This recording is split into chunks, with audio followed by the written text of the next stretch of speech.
Bienvenue dans l'épisode du jour. C'est un véritable honneur d'être avec toi comme d'habitude. Je souhaiterais aujourd'hui, via l'épisode d'aujourd'hui, t'inviter à te reconnecter à une partie sacrée en toi que j'appelle la guérisseuse. Donc réveille la guérisseuse en toi, la guérisseuse qui est à l'intérieur, qui sommeille, qui est prête à émerger, qui demande en fait qu'est-ce que qu'à sortir et à être visible. Et c'est pas juste un terme guérisseuse, celle qui guérit forcément. C'est une énergie pour moi, c'est une manière d'être, c'est un art d'être, j'ai envie de dire. C'est l'art de ressentir, l'art de canaliser quelque chose, l'art d'offrir. Et t'es pas obligé d'être énergéticienne pour être une guérisseuse. Tu peux être une guérisseuse dans n'importe quel domaine parce que tu canalises tous les jours. Tu offres quelque chose au monde tous les jours. Je vais parler au féminin dans cet épisode. C'est la majorité de mes clientes sont des femmes. Mais évidemment, si tu es un homme et que tu te reconnais là-dedans, tu es le bienvenu. Alors la guérisseuse, c'est une femme qui est consciente de son pouvoir, qui sait ce qu'elle a entre les mains. C'est une femme qui ose se connecter à l'invisible. C'est cette femme qui utilise cette puissance, son intuition, sa créativité avec beaucoup d'humilité, sans se cacher. Donc on peut avoir on peut avoir de l'humilité, mais on n'est pas obligé de se cacher. Et je fais vraiment la différence. Je peux être visible en toute humilité, d'accord? Et aujourd'hui, c'est à cette guérisseuse en toi que je m'adresse parce qu'elle est déjà là, quelque part, sous peut-être des couches de trauma, sous des couches de peur, des couches de mémoire héritées, qu'elles soient collectives, transgénérationnelles ou peu importe, mais elle est là, quelque part, et elle est prête à se manifester. Et nous allons parler de ton pouvoir de guérison, évidemment, mais aussi de comment rester équilibré tout en étant une guide, évidemment, pour toi et pour les autres aussi. Et ce qui est important à comprendre, c'est qu'une guérisseuse, elle va jamais se vider pour les autres. Jamais, jamais. Elle va se remplir pour les autres, elle va s'équilibrer, elle va se protéger aussi. Alors, c'est quoi une guérisseuse? Avant de pouvoir pleinement incarner ce rôle, j'aimerais t'en dire un petit peu plus, en tout cas, partager avec toi ma vision et je serais vraiment ravie que tu m'en dises voilà, que tu me dises un petit peu ce que tu en penses. Une guérisseuse, pour moi, c'est pas celle qui possède une énergie infinie, qui ne connaît jamais la douleur, qui ne souffre jamais, qui n'a pas de problème. Bien au contraire. Pour moi, c'est une personne qui a forcément traversé des épreuves. De toute façon, la vie est faite d'épreuves. On va tous être confrontés à des deuils, à des pertes, à des ruptures, etc., etc. Mais c'est une personne qui va faire face à ses blessures. C'est une personne qui va regarder ses blessures en face, avec beaucoup de puissance, avec beaucoup d'amour pour elle. C'est une personne qui a appris à guérir, qui a appris à se rétablir. La guérisseuse, pour moi, c'est l'arcane de la force dans le tarot. Si vous voyez, c'est cette femme avec le lion qui peut incarner cette force du lion, mais qui est quand même dans la douceur. Elle peut incarner aussi la force du poussin, qui est souvent dans ce dessin-là, si vous connaissez un petit peu les archétypes du tarot. La guérisseuse, elle est absolument pas parfaite. La guérisseuse, elle est humaine, elle est vivante. Et c'est dans cette humanité qu'elle trouve tout son pouvoir, qu'elle trouve toute cette puissance. Et le chemin de guérison, il est lent, il est sinueux parfois. Et tout le monde a ses moments de doute, tout le monde a ses moments de faiblesse, tout le monde a ses moments d'incertitude. Évidemment que certaines personnes vivent des choses beaucoup plus difficiles, ont un chemin de vie qui est beaucoup plus douloureux, beaucoup plus rempli d'épreuves. Évidemment qu'on n'est pas tous à égalité là-dedans, mais c'est la différence, c'est comment tu vis tout ça. Parce que pour moi, ce sont ces moments-là qui nous enseignent des leçons très très précieuses et qui nous connectent à la sagesse nécessaire pour accompagner les autres. J'ai dans un outil que vous allez voir bientôt, très très bientôt, d'ici 1 à 2 semaines, je vais vous présenter un outil. euh, j'ai mis la phrase de Rumi un peu partout dans cet outil-là. La blessure est l'endroit par lequel la lumière entre en vous. Je trouve que cette phrase de Rumi euh, décrit parfaitement la guérisseuse. Et la guérisseuse, c'est celle qui sait transformer ces moments-là en leçons précieuses. C'est celle qui a le pouvoir d'alchimie. C'est celle qui a le pouvoir de transmuter ces leçons, ces épreuves en leçons précieuses. Ces leçons qui nous connectent à cette sagesse à l'intérieur de soi pour pouvoir nous accompagner, aussi accompagner les autres. Peu importe comment tu accompagnes les autres. Ça peut être parce que tu es thérapeute ou ça peut être parce que tu as des enfants ou ça peut être parce que peu importe en fait. D'accord? Ou t'es pas obligé d'avoir des enfants ou être thérapeute pour être une guérisseuse, hein. J'espère que tu as compris. La guérisseuse, c'est pas un modèle d'immobilité, c'est pas un modèle de sérénité figée, c'est pas quelqu'un qui est tout le temps calme. C'est une personne qui accepte ses émotions, qui accepte ses imperfections et qui utilise tout ça pour transmuter l'énergie autour d'elle. La guérisseuse, elle se met en colère parce que la guérisseuse, elle a besoin de se mettre en colère pour mettre des limites et pour dire stop. Être guérisseuse, pour moi, c'est tout un chemin d'apprentissage. Mais il commence par un acte de courage. Celui de dire oui, je suis une guérisseuse. Oui, j'ai la capacité de transmuter. Oui, j'ai la capacité d'alchimiser. C'est pas seulement un rôle, c'est une connexion à quelque chose de beaucoup plus grand, à quelque chose de sacré, à quelque chose de divin, à quelque chose qui est difficile à décrire avec des simples mots d'humain. La guérisseuse, c'est un peu un mix de tout ça. Ok? Et je vais te partager trois clés pour réveiller la guérisseuse en toi. Évidemment, si tu as envie de cheminer là-dedans, je t'invite fortement à rejoindre mon programme sur la sorcière brûlée, guérir la sorcière brûlée qui est à tout petit prix. C'est un des programmes de mes archétypes féminins. Je vais sortir plusieurs programmes autour des archétypes féminins. Tu trouveras toutes les infos en barre d'infos. C'est un programme avec des audios, des exercices, de l'EFT, des méditations pour pouvoir te connecter à la guérisseuse en toi, pour pouvoir te libérer de ce que tu as hérité de tes lignées, pour pouvoir te détacher de la peur d'être vu, de la peur du syndrome de l'imposteur, de la peur d'être moqué, de la peur d'être rejeté, de toutes ces peurs-là qui t'empêchent de connecter à la guérisseuse en toi. Donc, je laisserai toutes les informations en barre d'infos. Alors, la première clé qui est évidente, et si vous êtes là depuis longtemps, vous le savez, c'est revenir au corps. Le corps, c'est ton premier outil de guérison. Parce que ton corps, il va capter l'énergie. Il est en constant échange avec l'univers qui l'entoure. Et c'est pas un simple vaisseau, ton corps. Tu es un être spirituel dans un corps. C'est un véhicule. Et bien plus que juste un véhicule, pour moi, c'est ton meilleur outil. C'est un outil bien plus puissant qu'un pendule. C'est un outil bien plus puissant que n'importe quoi. Pour moi, l'outil le plus puissant qui puisse exister, c'est ton corps. C'est un outil de perception et de transformation qui est très, très, très puissant. Il n'y a rien de plus puissant que ton corps. Et la guérisseuse, elle a besoin d'habiter pleinement son corps. Parce que si tu veux canaliser l'énergie de manière pure et fluide, bah, écoute ton corps, ressens chaque douleur, chaque émotion, chaque sensation et ne fuis pas, reste avec elle. S'asseoir avec ses émotions. Si vous faites les séances de breathwork avec moi, je vous le dis tout le temps, asseyez-vous avec les émotions. Parce que le breathwork, c'est un super, super moyen d'habiter son corps.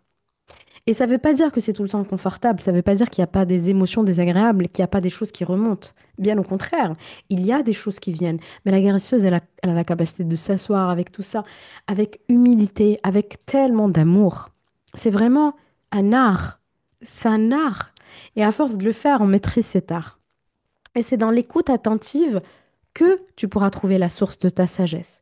Et prendre soin de son corps, ça veut dire évidemment nourrir ton esprit, mais aussi ton bien-être physique. Tu peux pas, enfin c'est compliqué de canaliser l'énergie, d'offrir des soins quand tu es fatigué, quand tu es stressé, quand tu te vides, quand tu manges mal, quand physiquement il y a des déséquilibres. Et faire un soin énergétique, c'est habiter son corps et être pleinement dans son corps et nourrir son corps de la meilleure manière qui soit. Première pratique, c'est la respiration. Tous les jours, prends des grandes respirations diaphragmatiques. Inspire avec le nez et expire avec la bouche. 5 minutes, 10 minutes, tous les jours, tous les jours, tous les jours. Prends le temps consciemment de respirer. Le souffle, c'est le pont entre ton corps et ton âme. L'inspiration, l'expiration sont les fondations de ton pouvoir de guérison. Et évidemment, si tu veux rejoindre mes séances de breathwork 2 fois par mois, je t'y invite plus. Mais commence déjà tous les jours avec des grandes respirations diaphragmatiques. Intègre aussi des rituels d'ancrage tous les jours dans ton quotidien en fonction de ton quotidien, de là où tu habites, de ta réalité aussi, évidemment. Tu vas pas marcher dans la nature tous les jours si tu habites en plein Paris. Mais intègre des rituels d'ancrage, marche dans la nature, étire-toi, ancre-toi, ressens ta connexion à la terre, ressens la connexion à ton corps. Là, je vais t'inviter à faire un exercice hyper simple. Juste ferme les yeux, pose tes mains sur ton ventre et observe ta respiration. Et juste pendant quelques secondes, juste laisse l'air circuler librement dans ton corps. Et juste sens comment ton ventre se gonfle à chaque inspiration et comment il se relâche à chaque expiration. Et ce moment-là, c'est un moment de reconnexion avec toi-même. Deuxième outil, donc tu as connecté avec ton corps. Deuxième outil, reviens à ton histoire. Je dis toujours, respectez votre histoire. Respectez là où vous vous trouvez dans votre histoire. C'est super important. Alors reviens à ton histoire. Ton histoire, c'est une des clés aussi de ta guérison. Parce que chaque épreuve que tu as traversée, chaque défi que tu as surmonté, chaque trauma, évidemment, on aurait préféré tous et toutes ne pas avoir de trauma. Je suis pas en train de dire il a fallu que tu aies des traumas pour que tu sois une guérisseuse, pas du tout. Mais tu as vécu des choses, c'est obligatoire. Et chaque chose que tu as vécue, que ça soit tout petit ou que ça soit énorme, porte en elle quelque chose de très puissant que tu peux utiliser dans ton quotidien. Les blessures que tu as vécues, ils sont des portails de transformation. Elles sont la preuve que tu as déjà guéri une partie de toi-même et que tu peux utiliser cette guérison pour toi, évidemment, pour te guérir tous les jours, évidemment, pour guérir les autres aussi, si tu le souhaites. OK?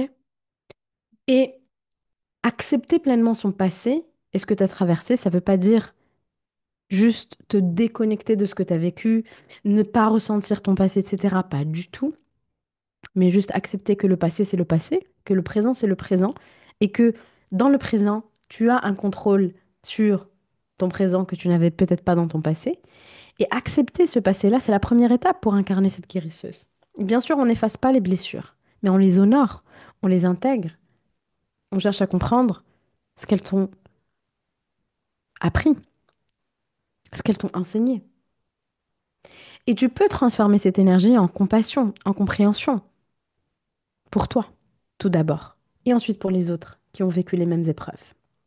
Si tu as vécu une rupture difficile, tu seras peut-être plus sensible aux personnes qui traversent une séparation.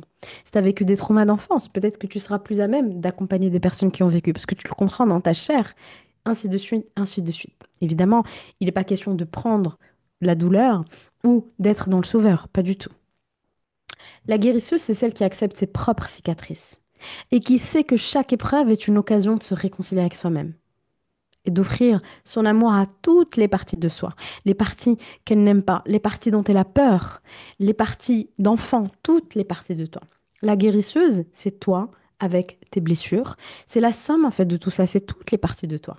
Ton histoire, tes blessures, ton chemin parcouru, tes peurs, tes émotions, etc., etc. Donc reviens à ton histoire, reviens à ton corps de un. Deuxièmement, reviens à ton histoire. Troisièmement, ose te montrer, ose recevoir. Oser se montrer dans toute sa vulnérabilité. C'est un art qui s'apprend. C'est une reprogrammation du cerveau qui s'apprend également. Une guérisseuse, elle ne cache pas ses faiblesses parce que ses faiblesses, elles sont sa force. Elle porte ses faiblesses avec beaucoup de fierté. Elle n'a pas peur de partager son histoire. Ça ne veut pas dire que tu vas commencer à raconter ton intimité à tout le monde, c'est pas ça. Il y a besoin aussi de savoir ce que tu as envie de partager, ce qui reste du domaine de l'intime. Mais si tu souhaites partager ton histoire, si tu souhaites être transparente, authentique, tu vas le faire sans peur. Parce que dans cette authenticité, tu as le pouvoir de te libérer et de libérer les autres. Et c'est en étant puissante que tu es forte. C'est pas en te cachant que tu l'es. Et bien sûr que ça ne se limite pas à donner. Parce qu'une guérisseuse, c'est aussi une femme qui reçoit. La guérisseuse, elle donne et elle reçoit. La guérisseuse est dans la réciprocité. Elle n'accepte pas les relations qui ne sont pas réciproques. Elle n'accepte pas ce qui n'est pas OK pour elle. Recevoir l'amour, la gratitude, l'énergie des autres, c'est pas une faiblesse. C'est un acte de guérison, une guérison qui est mutuelle. Il est primordial d'apprendre à recevoir, sinon tu vas te vider. Et quand tu apprends à te montrer pleinement, tu vas créer une connexion authentique avec les autres. Ça va te permettre d'avoir confiance en toi, de te sentir en sécurité, pour lâcher prise, pour guérir. Tu es tout le temps en réception. Je vais te montrer un truc dont je parle beaucoup dans mes breathwork et dont je parle beaucoup dans mon programme sur le système nerveux qui va sortir, c'est tu es comme ça fermé. Ton système nerveux est comme ça fermé. Comment veux-tu recevoir? Tu peux rien recevoir. Mais ce qu'on va te demander, c'est de t'ouvrir. Ouvre-toi. Ouvre-toi via ton corps en régulant ton système nerveux et ouvre-toi en osant être visible. Et oser être visible, c'est laisser la sorcière brûler en toi être visible. Et ça, on en parle dans mon programme, que je t'invite vraiment, vraiment à rejoindre. J'ai de très très bons résultats sur les personnes qui sont en train de le faire. Vous verrez plein de témoignages sur mes réseaux sociaux et sur mon site. La guérisseuse, elle met des limites. Elle met des limites à sa belle-mère, à son boss, etc. Bon, elle met des limites aux personnes physiques, mais elle met des limites aussi, évidemment, énergétiques. Mais les limites physiques et énergétiques, c'est la même chose. Une guérisseuse, elle ne se fait pas sucer par tout le monde. Elle ne se laisse pas vider, pas du tout. C'est un des plus grands pièges dans lequel beaucoup tombent, qui croient que on doit donner, donner sans se protéger. Et se protéger, c'est pas être tout le temps en train de faire des rituels de protection. Se protéger, c'est être dans son alignement. Je suis la plus protégée quand je suis dans mon alignement, quand mes actions sont alignées avec mes paroles et avec ce que je veux et qui je suis. Quand mes actions sont alignées avec ce que je prône. Donc si moi je te dis sois authentique mais moi je le suis pas, je ne suis pas alignée. Si moi je te dis de mettre des limites mais que j'en mets pas, je ne suis pas alignée et ainsi de suite. Et se protéger, c'est aussi mettre des limites, c'est aussi réguler ton système nerveux parce que quand tu as un système nerveux dérégulé et quand tu as vécu des traumas, tu n'as pas la capacité de connaître tes limites physiques. Parce que si on prend la rivière, si on prend les bords d'une rivière, dis-toi que si tu as eu des traumas ou si tu as un système nerveux dérégulé, cette rivière, elle a plus de bordure. Donc cette rivière, elle se déverse de partout. Donc, si tu as un système nerveux dérégulé, tu ne connais pas tes limites physiques. Si tu ne connais pas tes limites physiques, tu ne peux pas mettre de limites aux gens physiques. Tu ne peux donc pas mettre de limites énergétiquement parlant. Et ça, j'en parle plus dans ma formation en énergétique. Donc, si tu es formé avec moi ou si tu veux te former avec moi, avec grand plaisir, je t'apprends à mettre des limites physiques, énergétiques et à limiter les parasitages. La guérisseuse, elle se protège énergétiquement. Elle sait où se trouve sa frontière, quand elle doit dire non, quand elle doit dire stop. Et la guérisseuse, elle comprend aussi qu'elle n'est pas responsable des émotions, des douleurs, des charges énergétiques des autres. T'es là pour guider, t'es là pour montrer la porte aux autres. Mais c'est pas à toi de pousser la porte pour les autres. C'est pas à toi de libérer les autres et d'absorber. Tu les guides, ok? Comment elle peut mettre des limites énergétiques, la guérisseuse? Comment tu peux mettre des limites énergétiques? Déjà, évidemment, première chose, ancre-toi quotidiennement. Régule ton système nerveux. Prends tous les jours 5-10 minutes pour te recentrer. Je t'ai parlé de respiration. Tu peux utiliser la respiration pour te recentrer. Tu peux poser une intention claire de t'ancrer dans ton corps. Tu peux visualiser des racines qui partent de tes pieds qui s'enfoncent dans la terre, par exemple. Tu vas établir une protection énergétique. Dans ma formation en soins énergétiques, je vous apprends plusieurs techniques d'ancrage, évidemment, et vous avez un e-book de 70 pages ou un peu plus, avec beaucoup de techniques de purification, d'ancrage, etc., en plus de la formation. Tu peux te visualiser dans une bulle de protection. Avant chaque rencontre, le matin, le soir, visualise-toi dans une bulle de lumière blanche, par exemple, ou dorée autour de toi. Elle peut être grande, petite, peu importe. Et cette bulle, elle te permet de rester connecté à ta propre énergie. Évidemment, travaille ton corps, ton système nerveux. Évidemment, sois en alignement avec corps, esprit, âme et ce que tu prônes. Et bien sûr, je vous recommande à tous et à toutes de vous autonomiser en énergétique, pas forcément pour les autres, mais ne serait-ce que pour vous, votre maison, vos animaux, vos enfants, vous-même, pratiquez des nettoyages énergétiques. Je vous apprends 1 milliard de techniques lors de ma formation. Donc, à minima, le niveau 1. Si tu veux le faire juste pour toi-même, le niveau 1 et le nettoyage de lieux serait suffisant. Et si tu veux approfondir encore plus, aller dans le nettoyage cellulaire karmique, tu as niveau 2. J'espère que l'épisode du jour t'a connecté avec cette guérisseuse en toi et que c'est plus, en tout cas, un concept hyper abstrait, mais que c'est un peu plus réaliste pour toi. Cette guériseuse a besoin de prendre soin d'elle, de reconnecter à son corps, d'honorer son histoire, d'oser se montrer et poser des limites physiques et énergétiques pour ne pas se vider en aidant les autres. Et ce chemin de guérison, il est le tien, il est sacré, il te ressemble et il n'est pas le chemin de quelqu'un d'autre. Ne te compare pas aux autres. Ok. Donc, n'hésite pas à voir tout ce que je peux te proposer pour t'aider à connecter avec la guérisseuse en toi, mes breathwork, ma formation en soins énergétiques ou encore mon programme sur la sorcière brûlée. Merci d'avoir été là aujourd'hui. Je te souhaite une belle découverte de ta force intérieure, de ta capacité à guérir, de ta capacité à t'auto-guérir et à guider les autres. Et je te dis à très vite pour un prochain épisode.